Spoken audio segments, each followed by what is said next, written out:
todas as empresas de ônibus que servem a nossa região, por exemplo, elas sempre foram exclusivas, né? Inclusive na cidade de Maringá, o transporte coletivo nasceu de uma empresa através de uma concessão de um ato estatal.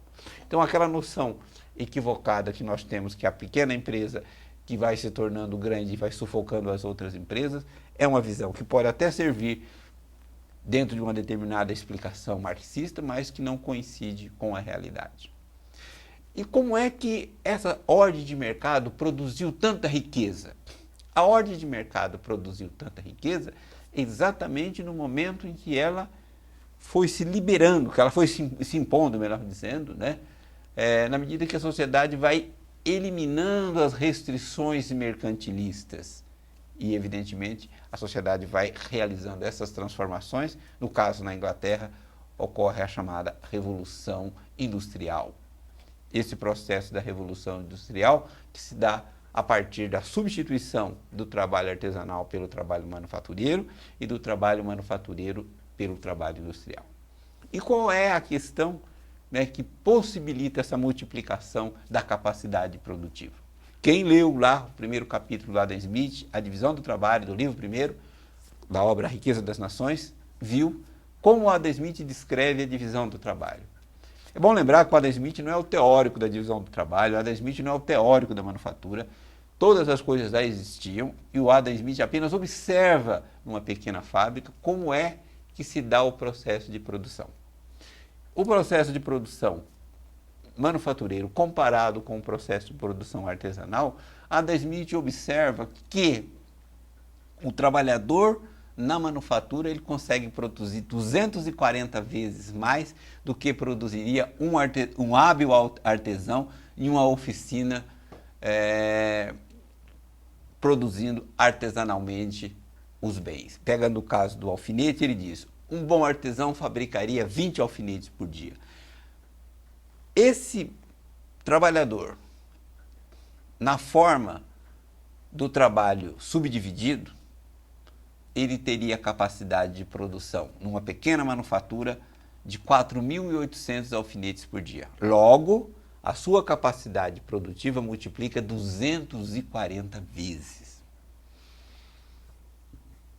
É um aumento significativo.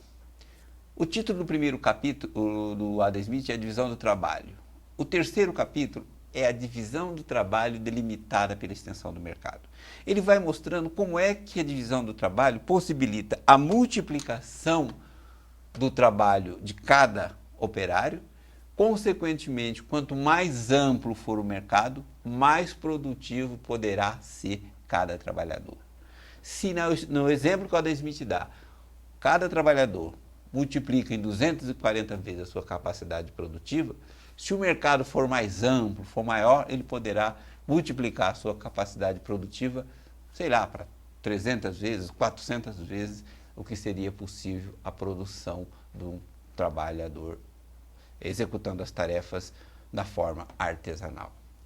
Então, nesse formato podemos perceber, ou seja, a ordem de mercado que permitia a circulação das mercadorias, permitia, consequentemente, a multiplicação da capacidade produtiva de bens e serviços que a população poderia se utilizar para o seu conforto, para a sua longevidade, né? Para viver mais anos, para ter uma vida mais confortável, mais saudável. Isso vai permitir, inclusive, a própria multiplicação humana. Então, podemos tratar dessa forma. Ou seja, a ordem de mercado é a forma, né, o liberalismo econômico, é a ação da retirada das leis, das normas mercantilistas que impediam a livre circulação das mercadorias, a livre circulação das pessoas, que impediam, consequentemente, o aumento da produtividade de cada trabalhador. Com o aumento da produtividade de cada trabalhador, todos podem ter acesso a bens, quando digo todos, evidentemente, via mercado, não se trata de distribuição socialista, mas todos, via mercado, poderiam ter acesso a uma quantidade maior de bens e serviços a preços mais baratos, o que produzia o quê?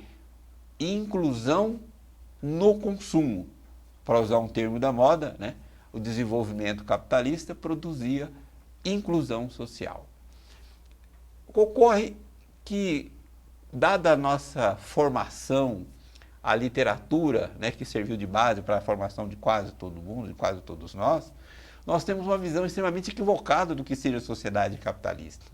Quando olhamos para uma favela, imaginamos, olha o que o capitalismo fez, o capitalismo produziu favela.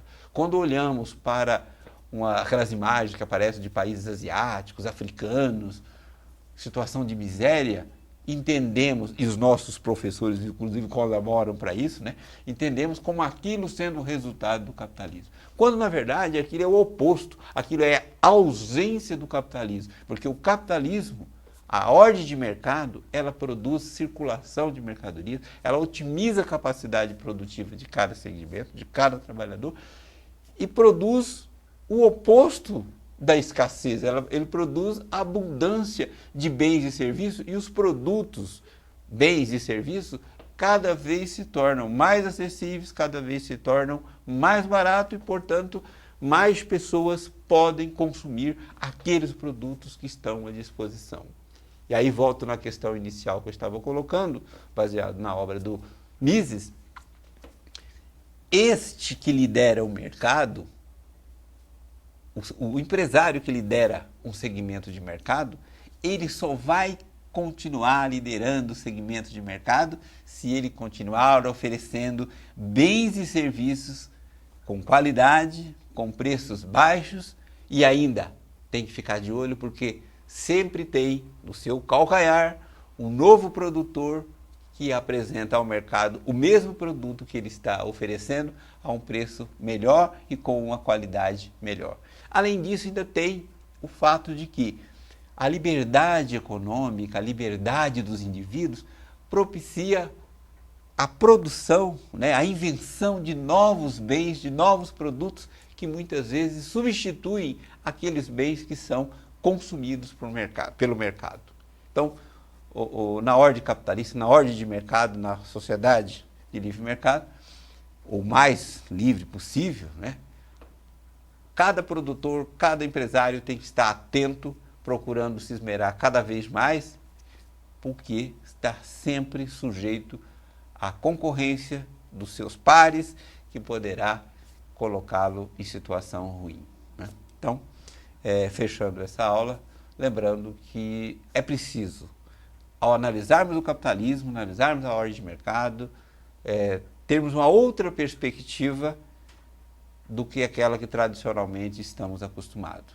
Vale lembrar que a tese que prevalece nos meios acadêmicos, principalmente nos formadores de opinião de modo geral, como a imprensa, né, é uma visão equivocada do funcionamento da sociedade em que vivemos, da sociedade capitalista. Por isso que muitos deles acabam se apaixonando por formas milagrosas de engenharia social, como é o socialismo.